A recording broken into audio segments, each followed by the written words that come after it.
Hello friends, आज की video में हम बात करने वाले हैं सेमेस्टर 2 के लिए हिंदी अनिवार्य की, जिसमें आपको ये सभी 6 पाठों की थ्योरी हम करेंगे। आपको ये पीडीएफ चाहिए तो डिस्क्रिप्शन में दिए गए टेलीग्राम लिंक से आप ये पीडीएफ डाउनलोड कर सकते हैं। तो चलिए इस चैप्टर की हम शुरुआत करते हैं। यहाँ पे आपको ये लिंक दी हुई है, इससे आप ये पीडीएफ डाउनलोड कर सकते हैं। पहला चैप्टर है ग्रामोत्थान नानाजी देशमुख का। तो इस ग्रामोत्थान चैप्टर में क्या दिया हुआ है, चलिए हम देखते हैं। आप सुनते जाइए, मैं पढ़ते जाता हूँ। नानाजी देशमुख राष्ट्रीय स्वयंसेवक संघ से जुड़े रहे और भाजपा के अग्रणी नेता रहे। इन्होंने राजनीति छोड़कर गांव में कार्य करने का बीड़ा उठाया। ग्रामोत्थान शीर्षक के में लेखक ने गांव में युवाओं को संबोधित करते हुए ग्रामीणों के पूर्व भारतीय न्याय व्यवस्था पर विचार व्यक्त करते हुए बताया कि यह व्यवस्था पंचमुखी परमेश्वर के नाम से जानी जाती है। ये किससे जानी जाती है, क्वेश्चन आ सकता है। पंचमुखी परमेश्वर के नाम से जानी। इस न्याय व्यवस्था से ग्रामीण जीवन सद्भावनापूर्ण, परस्पर सहयोगपूर्ण और व्यवस्थित था। न्याय व्यवस्था में परिवर्तन। ग्राम में चली आ रही पंचमुखी परमेश्वर की न्याय व्यवस्था में मुस्लिम शासकों ने कुछ परिवर्तन किए, लेकिन सन 1765 के बाद अंग्रेजों ने यहाँ स्थायी ग्रामीण न्याय की परिणाम स्वरूप प्रत्येक जिले में अलग अलग कलेक्टर नियुक्त किए। क्या कर दिए थे? कलेक्टर नियुक्त कर दिए। वे राजस्व वसूली के लिए जिला मजिस्ट्रेट का भी कार्य करते थे। जिला मजिस्ट्रेट का कार्य भी कलेक्टर ही करते थे। आगे चलकर जिला स्तर पर दीवानी और फौजदारी अदालतों की स्थापना की गई। ये दीवानी और फौजदारी क्या है? ये दीवानी तो है प्रॉपर्टी के मामला, और ये फौजदारी है लड़ाई झगड़ों का मामला। तो इसमें अदालतों की स्थापना की गई थी। ग्रामीण जीवन और मुकदमेबाजी। लेखक ने बताया कि ग्रामीण जीवन में पहले आपसी मनमुटाव और गुटबाजी के कारण मुकदमेबाजी की संख्या निरंतर वृद्धि हो रही है। जिला कचहरी में 95% से भी अधिक भीड़ ग्रामीणों की होती है। वकालत भी उसी मुकदमेबाजी में कमी करने के लिए ग्रामीणों को समझाने के स्थान पर अधिक मुकदमेबाजी में अधिक फीस लेता है। मतलब जो वकील होते हैं वो इस मुकदमेबाजी को कम नहीं करना चाहता और इसको बढ़ा रहा है वकील साहब, और इसी मुकदमेबाजी के चलते वो फीस भी अधिक वसूलता है लोगों से। ग्रामोदय की दिशा में कदम। लेखक ने बतलाया कि देश को लगभग 13-14वीं शताब्दी की परवाह न करने वाली देश की राजनीति को छोड़कर मैंने ग्रामोदय की दिशा में कदम उठाया और गांव-गांव घूमकर ग्रामीणों की समस्या को समझा। बनारसी माली की बात। मई के महीने में जब लेखक गांव-गांव घूमकर ग्रामीणों की समस्या से परिचित हो रहा था, तभी उसे गोपेश्वर से संदेश मिला कि वह एक गांव में हरी भरी दुनिया नजर आया। वहां पहुंचकर उसे पता चला कि वह बनारसी माली की कलपज्जा है और उन सब्जियों को वह गोपेश्वर की मंडी में बेच आता है। तो क्या था, वहां पे एक खेत दिखाई देता है उसे, माली का खेत, बनारसी माली का। तो उसे देखकर वो बहुत प्रभावित होता है। लेखक की ग्रामीण बुद्ध से मुलाकात। बनारसी माली की जीवनचर्या ने लेखक को अत्यधिक खींचा और वह दूसरे दिन उस वृद्ध से मिलने चला गया, जिसे लेखक को बेमतलब की बेरोजगारी से बचने के लिए कहा था। बेमतलब की बेरोजगारी से मतलब है मातापोड़ी करना, अपने अनुसार बोले तो, कि बेमतलब फालतू मातापोड़ी नहीं करे, ऐसा इसका मतलब। लेखक ने जब उस वृद्ध को बनारसी माली की खुशहाल जिंदगी के बारे में बतलाया, तब उस वृद्ध ने लेखक से कहा कि उसकी खुशहाली का मुख्य आधार उसके पास सिंचाई के साधनों की उपलब्धता है। मतलब सिंचाई करने के लिए उसके पास उपयुक्त साधन है। राजीव गांधी का जल प्रबंधन। तो लेखक ने ग्रामीणों से राजीव गांधी जल प्रबंधन योजना से परिचित करवाया। इसका परिणाम यह हुआ कि जिन गांवों में जल प्रबंधन की योजना नहीं थी, वहां भी सबके खेतों की सिंचाई प्रबंध संभव हुआ। मुकदमेबाजी में कमी। लेखक ने दीनदयाल शोध संस्थान, ये संस्थान का याद नाम रखना, दीनदयाल शोध संस्थान के सहयोग से ग्रामवासियों में बड़ी अदालत को खतने का करते प्रयास किया और उससे वृद्ध ग्रामवासियों के माध्यम से ग्रामीणों को मुकदमेबाजी से होने वाली हानियों से परिचित करवाया। परिणाम स्वरूप मुकदमेबाजी में कमी हुई। तो 5 मिनट हो चुके हैं और आपका पहला चैप्टर खलास हुआ। आपको समझ में आया होगा। बस इतना ही था। आपको उस चैप्टर का वो याद रखना है, किस कवि ने लिखा, किस लेखक ने लिखा था। पर्यावरण और सनातन दृष्टि छगन मेहता जी ने लिखा। तो इसका पाठ का सारांश हम देखते हैं। पर्यावरण और सनातन दृष्टि निबंध में छगन मेहता ने पर्यावरण प्रदूषण की समस्या पर विचार करते हुए भारतीय संदर्भों में समझाने का सार्थक प्रयास किया। इस निबंध का सारांश निम्न प्रकार है। पर्यावरण का व्यापक अर्थ। भारतीय दृष्टि से पर्यावरण प्रकृति का पर्याय है। हमारे यहाँ प्रकृति के व्यापक अर्थ में संसार को प्रत्येक वस्तु अपने अंतर्गत आ जाती है। इस तरह हमारा घर और परिवार भी पर्यावरण के अंतर्गत आता है। शास्त्रीय दृष्टि से पर्यावरण की व्यापक परिभाषा है। पर्यावरण के विविध आयाम। कौन कौन से लेखक ने पर्यावरण के विविध आयाम बताते हुए जो कि इस प्रकार है।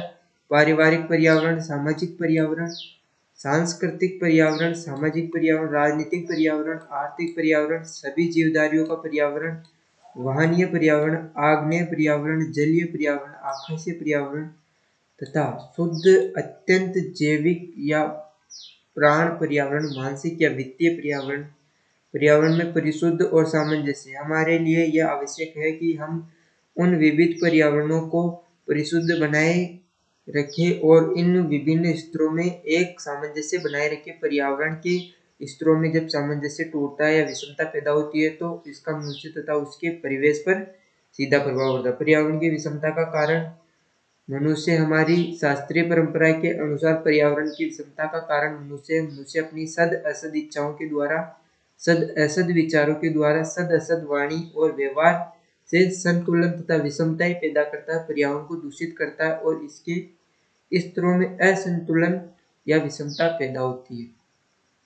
तो इस पैराग्राफ का मतलब यही है कि मनुष्य किस प्रकार पर्यावरण का नाश करता है। यही था इसके बारे में इस पैराग्राफ में। पर्यावरण की दूषित होने से रक्षा हम किस प्रकार कर सकते हैं। जिम्मेदारी की हम बात करें, सबसे पहले हमारे पारिवारिक, सामाजिक, सांस्कृतिक, राजनीतिक, धार्मिक एवं आर्थिक पर्यावरण को दूषित करने और संतुलन बिगड़ने में बचाना चाहिए। पर्यावरण परिणाम। मनुष्य के इर्द गिर्द पर्यावरण के असंतुलित होने से सभी प्राणी और पदार्थ प्रभावित होते हैं। मानव का संबंध मनुष्य का पर्यावरण में के प्रत्येक अवयव से घनिष्ठ संबंध है। पर्यावरण प्रत्येक मनुष्य के संबंध होने के कारण उसका ऋणी है, क्योंकि वह उसे उपकृत होता है, पोषण और जीवन प्राप्त करता है। कर्तव्य क्या है। कर्तव्य की हम अगर बात करें तो इसलिए अपना ऋण शोधन करने के लिए पर्यावरण के प्रति उत्तरदायित्व का निर्वहन करना चाहिए। पर्यावरण के विषय 2 दृष्टियां हैं। पश्चिमी दृष्टिकोण, डार्विन का सर्वाइवल ऑफ द फिटेस्ट। यह दृष्टिकोण वैज्ञानिक चालित है। इस दृष्टि के अनुसार पर्यावरण का शत्रु मनुष्य ही है। मनुष्य ही पर्यावरण के अस्तित्व और विकास के लिए बाधक और घातक है। तो आपको यह लाइन याद रखनी है, पर्यावरण का शत्रु स्वयं मनुष्य है। ये किसकी है। डार्विन का सर्वाइवल ऑफ द फिटेस्ट। भारतीय दृष्टिकोण यह मानती है कि पर्यावरण किसी भी स्तर पर हमारा शत्रु नहीं है। हमारा लक्ष्य समस्त प्राणी और पदार्थ में सामंजस्य बनाए रखना, सामंजस्यपूर्ण संसार और उसमें उत्तम संतुलन बनाए रखने से ही मनुष्य सुखी, शांत और संतुष्ट रह सकता है। प्रकृति का पोषण, प्रकृति का दोहन और प्रकृति का प्रदूषण। तो यह आप स्वयं पढ़ लेना, इसमें कोई बड़ी बात नहीं है। हम अगले चैप्टर में हम चलते हैं जिसका नाम है ठिठुरता हुआ गणतंत्र। हरिशंकर परसाई जी ने यह लिखा है। गणतंत्र दिवस समारोह को माध्यम बनाकर भारतीय राजनीति और वीर समितियों पर इन्होंने प्रहार किया है। लेखक का अनुभव। लेखक ने 4 बार दिल्ली के हुए गणतंत्र दिवस समारोह में देखा, लेकिन अब 5वीं बार देखने का साहस उनका नहीं है। मौसम की स्थिति कैसी थी। गणतंत्र दिवस समारोह सर्दी की ऋतु में पड़ता है। ठिठुरन का उस समय दिल्ली की शीत लहर चलती है, बूंदाबांदी होती है और कोहरा छा जाता है। इन्हीं कारणों से दिल्ली का मौसम ठिठुराने वाला होता है। राजनीतिक दलों की पैंतरेबाजी और सूर्य पर व्यंग्य इन्होंने किया है। लेखक व्यंग्य रूप में कहता है कि एक कांग्रेसी मंत्री ने पूछा कि हर साल गणतंत्र दिवस पर सूर्य को क्यों छिपा रहता है। यहाँ पे मिस प्रिंट है, वो नहीं है, को क्यों छिपा रहता है सूर्य को बाहर। मंत्री जी ने कहा कि उसे बाहर निकालने का हम प्रयास कर रहे हैं। तो इंडिकेट सिंडिकेट की बयानबाजी क्या थी। इंडिकेट कहता है कि सूर्य को कम से कम 100 वर्ष इंडिकेट कहता है कि अगर शासन में 100 वर्ष रहने का मौका मिले तभी सूर्य को बादलों से बाहर लाया जा सकता है। ये यहाँ पे मिस प्रिंट हो रखी है, आप इस पर ध्यान ना देना, मैंने जो बोला वो सही। सिंडिकेट कहता है कि कम्युनिस्टों का लाल सूरज उगने जा रहा है, वह इंडिकेटर की मंशा पूरी नहीं होने दे रहा। समारोह की झांकियां और समाजवाद। झांकियों का यथार्थ गणतंत्र दिवस समारोह में सभी राज्यों की झांकियां निकलती है, सत्यमेव जयते हमारा नारा है, परंतु उन झांकियों में विकास कार्य की सही स्थिति कहीं नहीं रहती, वे सभी झूठी लगती है। समाजवाद की घोषणा। हर नेता हमारे समाजवाद लाने की घोषणा करते हैं, परंतु समाजवाद कहीं अटक जाता है। लेखक बताता है कि वह देश जहां समाजवाद आने का सपना देखता है, समाजवाद बस्ती के बाहर आ जाता है। राजनीतिक घेराबंदी। उसकी सभी राजनीतिक दलों ने घेराबंदी कर रखी है। किसकी कर रखी है? समाजवाद की, है ना। समाजवाद को सभी दलों के लोग खींचकर अपने क्षेत्रों में ले जाना चाहते हैं। वे लोग को बताना चाहते हैं कि वे ही समाजवाद लाएं। और समाजवाद की स्थिति क्या थी? समाजवाद इस खींचातानी से परेशान है। पुलिस एवं बड़े अफसर प्रधानमंत्री की घोषणा सुनकर समाज की सुरक्षा के लिए तैयारी में लगे रहते हैं। दफ्तरों में समाजवाद की सुरक्षा का फरमान पहुंचाता है, परंतु समाजवाद कहीं अटक ही जाता है। व्यंग्य रूप में लेखक बताता है कि समाजवाद में कहीं अटक जाने से, सूर्य के बादलों के पीछे छिपे रहने से और गणतंत्र दिवस समारोह में सदा ठिठुरन रहने से हमारे भारतीय गणतंत्र का सही रूप सामने नहीं आ रहा है। यह गणतंत्र की विफलता है। आपका अगला चैप्टर है लक्ष्मा। महादेवी वर्मा जी ने ये लिखा है। उनका ये क्या है? रेखा चित्र। ये प्रारूप बहुत बार पूछते हैं कि ये क्या है, तो ये एक रेखा चित्र है ना, याद रखना। जब फटी मटमैली ओढ़नी पहने और हाथ में एक बड़ा सा हसिया यानी दराती संभाल कर लक्ष्मा लेखिका को सर्वप्रथम दिखाई दी तो वह उसे बहुत ही भली लगी। उसका मुख धूप से सूखता हुआ, सूखी सूखी पलकें थी, नीचे देखने की तरफ आंखें थी और उन्मुख हंसी थी और कठोर जीवन और पारिवारिक परिचय देती थी। लेखिका को उसके कठोर पहाड़ी जीवन के प्रति संवेदना होने लगी। लक्ष्मा का घर कच्चे टीले पर था जो घास फूस से ढका था। पिताजी की आंखें खराब थी, माँ का भी हाथ टूटा था। छोटे भतीजे की माँ स्वर्गवासी हो चुकी थी, मतलब उनकी भाभी जी स्वर्गवासी हो चुकी थी। उनका पिता विरक्त हो चुका था। विरक्त का मतलब हाथ पैर काम नहीं करते थे। ऐसे में सारे परिवार की जीविका चलाने वाली केवल लक्ष्मा ही थी। लक्ष्मा का विवाह 7 मील दूर एक गांव में हुआ था। ससुराल बहुत जमींदार था, मतलब उनके पास बहुत सारी जमीन थी। उसका पति मानसिक रूप से कमजोर था। उसकी संपत्ति के लोभ में देवर जेठू ने मार पीट कर लक्ष्मा को घर से निकाल दिया। उन्होंने लक्ष्मा को इतना पीटा था कि वह बेहोश हो गई थी। उन्होंने उसे मरा हुआ मानकर खाट पर लेटा दिया था। पुत्र का परित्याग। लक्ष्मा के आने के 1 साल भर में शिशु पुत्र को छोड़कर उसकी भौजाई का देहांत हो गया। तब लक्ष्मा अपने अनेक कष्ट सहकर भी बालक को पालने लगी। उसका शरीर ससुराल में मार खाने से दुख रहा था, फिर भी वह अपने कर्तव्य निभाने में जुटी रही और भाभी की तरह धरोहर पालती थी। लेखिका ने जब पहली बार लक्ष्मा को पढ़ाने लिखने बुलाया तो लक्ष्मा ने स्पष्ट कहा कि इतने प्राणियों को किसके भरोसे छोड़े, उनका पालन पहले है, फिर पढ़ाई लिखाई के लिए दूसरा जन्म हमको लेना पड़ेगा। इस समय लक्ष्मा का उत्तर सुनकर लेखिका ने मार्मिक अनुभूति हुई और लक्ष्मा को वह अपना मित्र मानने लगी। उसका स्नेही स्वभाव कैसा था? लेखिका को अच्छे अच्छे व्यंजनों की कमी नहीं थी, है ना, वो सब कुछ बनाना जानती थी। यह जानते हुए भी लक्ष्मा ऐसी वस्तुएं लाती थी जो जंगल में आसानी से मिल जाती थी। एक बार वह तुरंत निकाला गया शहद ले आई और तुरंत खा लेने का अनुरोध करने लगी। उसे मधुमक्खियों को पालने की इच्छा हुई तो उसका प्रयास करने लगी। लक्ष्मा के सामने केवल भोजन की समस्या नहीं थी, वह स्वार्थ भावना से रहित थी। वह चित्र बनाना, स्वेटर बुनना है यहाँ पे, स्वेच्छा या क्या शब्द आ गया, स्वेटर बुनना जानती थी, परंतु धनाभाव के कारण कुछ नहीं कर पाती थी।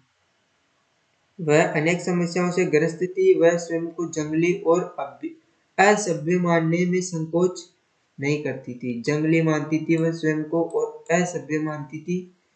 वस्त्राभाव और श्रृंगार का अभाव, वस्त्राभाव से वह मलिन रहने को व्यवस्थित। 20वीं सदी में भी लक्ष्मा के लिए तेल खंगा यानी कि बालों को संभालने के साधन दुर्लभ थे।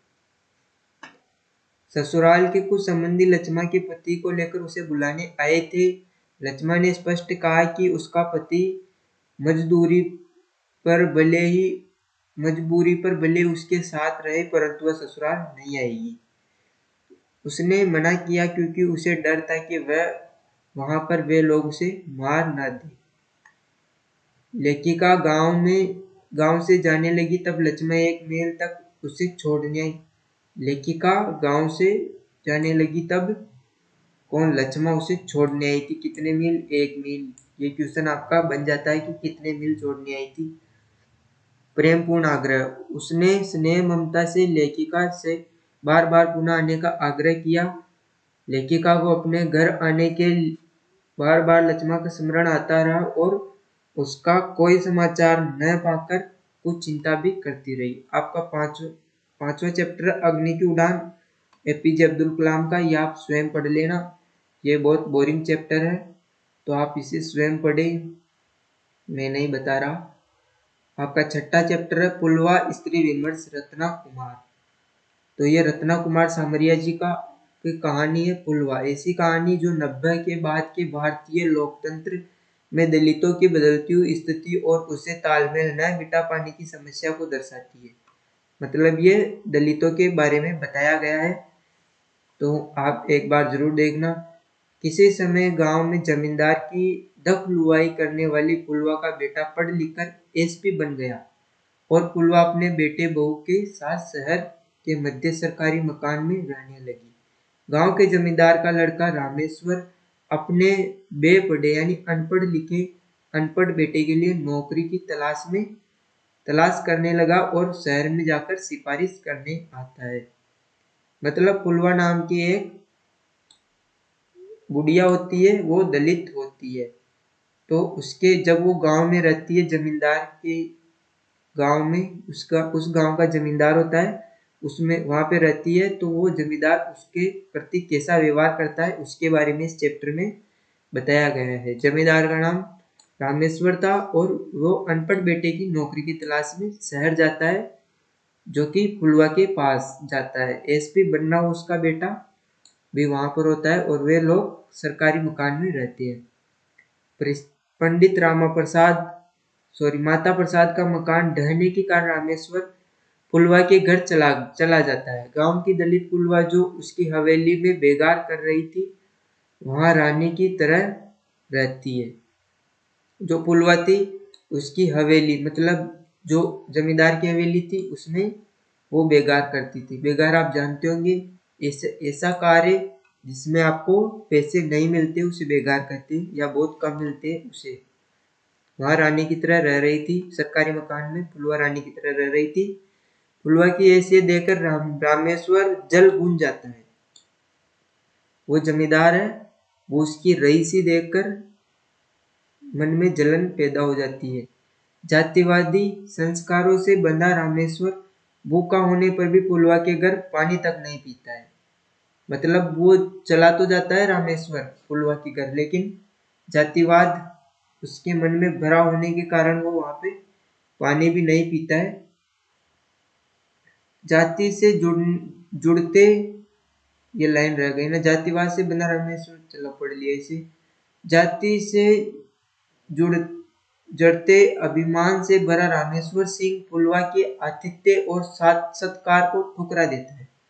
मतलब जो भी पुलवा उसका सत्कार करती है, मतलब आदर करती है, सम्मान करती है, जो भी उसे खाने पीने को देती है वो उसे ठुकरा देता है। लेकिन अंततः बदली हुई परिस्थिति और अपनी गरज के आगे लाचार व पुलवा के पास मदद के लिए मजबूर हो जाता है। तो ये कहानी मैं आपको ऐसे बोल के बताता हूँ। जब ये रामेश्वर वहां जाता है तो वो एक थी पंडिताइन, उनके पास जाता है जिसका नाम, पंडित का नाम माता प्रसाद होता है। तो वहां पे वो माता प्रसाद जी होते नहीं है, तो वो कौन, रामा प्रसाद वहाँ, सॉरी रामेश्वर वहां पे जाता है। तो वो वहां पे कुछ लगा देती है सोने के लिए, खाने के लिए, पीने के लिए, चाय देती है पंडिताइन, और कहती है कि आप यहाँ पे सो जाइए। तो वहां पे कुत्ते उत्ते भौंकते हैं रात को, वहां पे गाय वाय बंधी होती है, तो उनके पास में उसे सुला देती है। लेकिन उसे वहां पे नींद नहीं आती है, तो वह रात को उठकर पुलवा के घर चला जाता है, पुलवा की महल में चला जाता है। और फिर उसे जातिवाद कुछ याद नहीं आता है, तो वह चला जाता है। उसके बारे में ये कहानी है। रत्ना कुमार सामरिया की यह कहानी दलितों की बदलती सामाजिक स्थिति के साथ जातिवादी समाज में के बदलते रवैये को जातिवादी एवं जिम्मेदारी में प्रकट करती है। परिवार में कुछ लोग स्वाभाविक प्रक्रिया के रूप में घटित होता है और जिम्मेदारी और लाभ और गरज के दबाव में होते हैं। कहानी में पंडित, माता प्रसाद की विधवा और पुलवा का परस्पर व्यवहार और संबंध स्वाभाविक तौर पर जाति को तोड़ता है। मतलब वहां पे माता प्रसाद की जो विधवा, सॉरी ये पंडित थे ना, वो स्वर्गवासी हो जाते हैं, विधवा हो जाती है, मतलब माता प्रसाद जी क्या हो जाते हैं, स्वर्गवास हो जाता है उनका। तो उनकी पत्नी विधवा हो जाती है, पंडिताइन जो होती है। तो उसका, पंडिताइन का और पुलवा का व्यवहार बहुत अच्छा होता है। और हाँ, पुलवा के घर जो कार्य करने वाली लेडी थी, नौकराइन, वो राजपूत समाज से होती है, तो वो देखकर भी रामेश्वर जल जाता है। तो गरज के टाइम जाति मर्यादा तोड़कर मजबूर हो जाता है कौन, रामेश्वर। ये कहानी गांव और शहर में जातिवाद के बदलते समीकरण को और प्रभावशाली ढंग से व्यक्त करती है। तो यह था आज का आपका वीडियो, जिसके अंदर मैंने आपको ये 6 पार्ट बताए। ये अग्नि की उड़ान वाले चैप्टर आप स्वयं पढ़ लेना।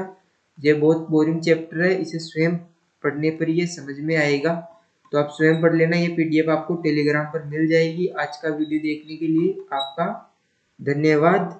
आपका पेपर अच्छा जाए। थैंक यू, धन्यवाद।